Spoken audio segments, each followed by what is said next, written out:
আসসালামু আলাইকুম। সংবাদে আপনাদের সবাইকে স্বাগত জানাচ্ছি। আমি ফিরোজ তোহা। শুরুতেই সংবাদ শিরোনাম।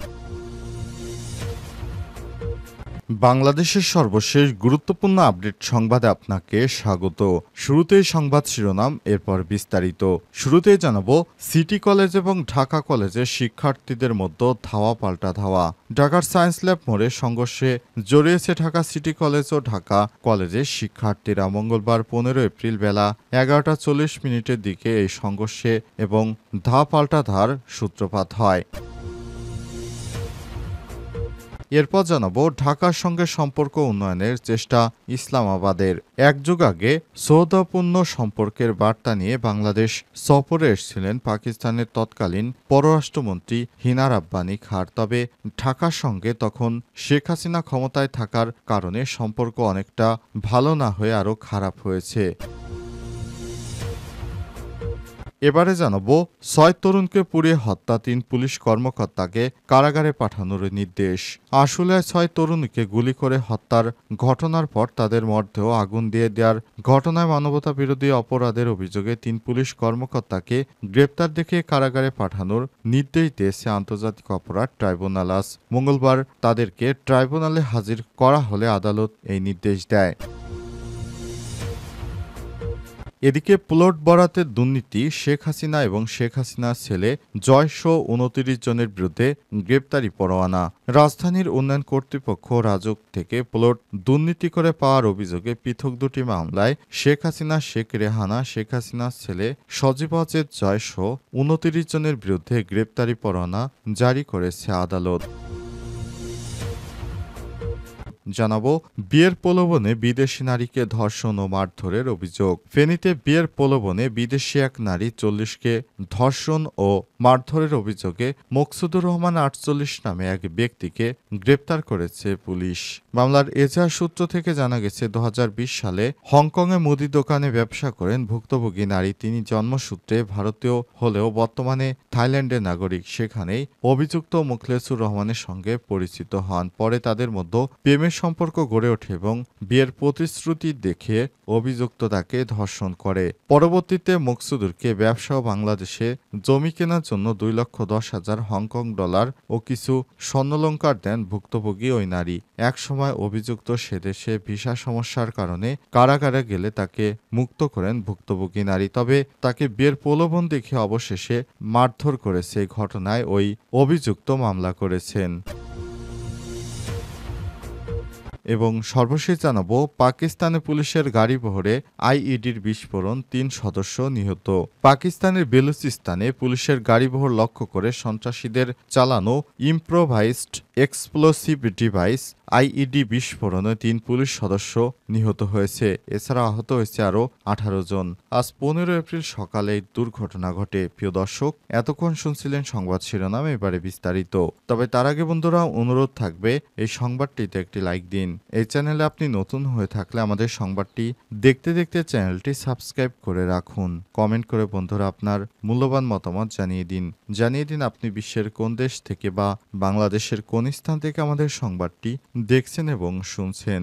আর বন্ধুরা, এই সংবাদটি আপনার সোশ্যাল মিডিয়া ফেসবুকে বন্ধুদের মাঝেও শেয়ার করে দিন, যাতে করে তারাও আমাদের এই লেটেস্ট আপডেট সংবাদগুলো জানতে পারে। এবারে বিস্তারিত। সিটি কলেজ, ঢাকা কলেজ শিক্ষার্থীদের মধ্যে ধাওয়া পাল্টা ধাওয়া সংঘর্ষ। ঢাকার সায়েন্স ল্যাব মোড়ে সংঘর্ষে জড়িয়েছে ঢাকা সিটি কলেজ এবং ঢাকা কলেজের শিক্ষার্থীরা। মঙ্গলবার 15 এপ্রিল বেলা 11:40 দিকে সংঘর্ষ ধাওয়া পাল্টা ধাওয়ার সূত্রপাত হয়। এ সময় উভয় কলেজের শিক্ষার্থীদের পাল্টাপাল্টি ইটপাটকেল নিক্ষেপ করতে দেখা গেছে। তবে তাৎক্ষণিকভাবে সংঘর্ষের কারণ জানা যায়নি। ঘটনাস্থলে গিয়ে দেখা গেছে, সিটি কলেজের শিক্ষার্থীরা সায়েন্স ল্যাব ফুটওভার ব্রিজের নিচে এবং ঢাকা কলেজ শিক্ষার্থীরা সরকারি টিচার্স ট্রেনিং কলেজের সামনে অবস্থান নিয়েছেন। উভয় পক্ষ ইটপাটকেল নিক্ষেপ করছেন। অন্যদিকে ঘটনাস্থলে অতিরিক্ত পুলিশ মোতায়েন হয়েছে। শিক্ষার্থীদের নিবৃত্ত করতে ঢাকা মেট্রোপলিটন পুলিশ রমনা বিভাগের ডিসি মোহাম্মদ মাসুদ আলমকে তৎপরতা চালাতে দেখা গেছে। তবে এখন অতিরিক্ত পুলিশ মোতায়েন রয়েছে। বেশ কিছুদিন আগে মাঝে মধ্যেই ঢাকা কলেজ ও সিটি কলেজের মধ্যে সংঘর্ষের ঘটনা ঘটত। এবারও প্রকাশ্যে এলো ঈদের পরই সেই সংঘর্ষের ঘটনা। বিশেষ করে গতকাল পহেলা বৈশাখে তাদের মধ্যে কথা কাটাকাটির জেরে আজ এই সংঘর্ষে জড়িয়েছে দুই কলেজের শিক্ষার্থীরা।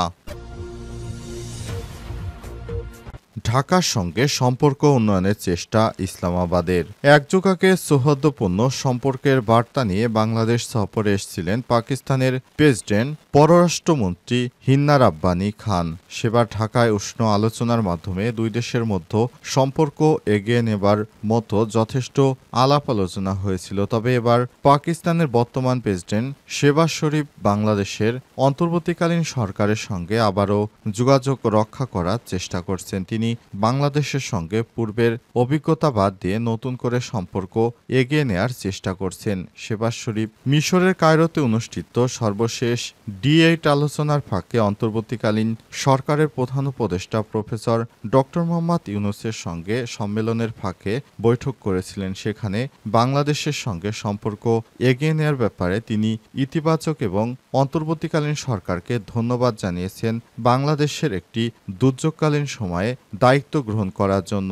তিনি বলেছেন, দীর্ঘ সময় ধরে আওয়ামী লীগ সরকারের নেতৃত্বের সময়ও পাকিস্তান চেয়েছে বাংলাদেশের সঙ্গে সম্পর্ক উন্নয়ন করতে, কিন্তু আওয়ামী লীগ সরকার সেটিকে পাত্তা দেয়নি। তাদের সম্পর্ক ছিল শুধুমাত্র ভারতের সাথে। এ কারণে পাকিস্তান তখন বাংলাদেশের সঙ্গে বারবার চেষ্টা করা সত্ত্বেও বাংলাদেশে সম্পর্ক উন্নয়নে কোনো সুবিধা করতে পারেনি। কিন্তু অন্তর্বর্তীকালীন সরকার দায়িত্ব গ্রহণের পর সব ধরনের ব্যবসাবান্ধব পরিবেশ সৃষ্টির চেষ্টা করছে পাকিস্তান। এরই ধারাবাহিকতায় পাকিস্তান থেকে বাংলাদেশে সরাসরি বিমানের বাণিজ্যিক ফ্লাইট চালু হয়েছে। এছাড়াও বিভিন্ন আমদানি রপ্তানিতে আরও অনেক বেশি বন্ধুত্বপূর্ণ আচরণ করছে পাকিস্তান। শেখ হাসিনা পালিয়ে যাওয়ার পর পাকিস্তান থেকে বেশ কয়েকবার বাংলাদেশে বিভিন্ন প্রকার জরুরি জিনিসপত্র এসেছে, যেটি বাংলাদেশের জন্য খুবই স্বস্তির সংবাদ। 6 জন তরুণকে পুড়িয়ে হত্যায় 3 পুলিশ কর্মকর্তাকে কারাগারে পাঠানোর নির্দেশ। শেখ হাসিনার সময় বিভিন্ন জায়গা থেকে 6 জন তরুণকে ধরে এনে রাজধানীর জাহাজঘাট এলাকায় ক্রসফায়ার দিয়ে হত্যা করা হয়েছিল। এরপর তাদের লাশগুলোকে পুড়িয়ে দেওয়ার ঘটনা ঘটেছিল। আশুলিয়া 6 তরুণকে গুলি করে হত্যার পর তাদের মরদেহ আগুন দেওয়ার ঘটনায় মানবতাবিরোধী অপরাধের অভিযোগে 3 জন পুলিশ কর্মকর্তাকে গ্রেপ্তার দেখিয়ে কারাগারে পাঠানোর নির্দেশ দিয়েছে আন্তর্জাতিক অপরাধ ট্রাইব্যুনাল। মঙ্গলবার 15 এপ্রিল তাদের ট্রাইব্যুনালে হাজির করতে হলে আদালতে নির্দেশ দেয়। পুলিশের 3 কর্মকর্তা হলেন ঢাকা জেলার অতিরিক্ত police super crime and ops Mohammad Abdullahil Kafi, Savar সার্কেলের অতিরিক্ত পুলিশ সুপার মোহাম্মদ শহীদুল ইসলাম এবং সাবেক ডিবি পরিদর্শক মোহাম্মদ আরাফাত হোসেন। গত বছর জুলাই আগস্টে ছাত্র জনতার আন্দোলনের সময় 5 আগস্ট সাভার আশুলিয়ায় এই বর্বর ঘটনা ঘটানো হয়েছিল। সেখানেও নেতৃত্ব দিয়েছিলেন পুলিশের কাফি। ওই দিন 6 জন তরুণকে গুলি করে হত্যা করা হয়। এরপর এলাকায় কোনো ধরনের বড় সংঘর্ষ ঘটনা যেন না হয় সেজন্য তাদেরকে একটি কভার্ড ভ্যানে উঠিয়ে লাশগুলোকে একের পর এক সাজিয়ে আগুন দিয়ে পুড়িয়ে দেওয়া হয়। 5 আগস্ট শেখ হাসিনা পালিয়ে যাবার পর সেদিন কাফি ঢাকা থেকে বিমানযোগে বাংলাদেশ ছেড়ে পালাতে গিয়েছিল। তবে এয়ারপোর্টে সেদিন কাফিকে গ্রেপ্তার করা হয় এবং বর্তমানে তিনি জেল হাজতে রয়েছেন।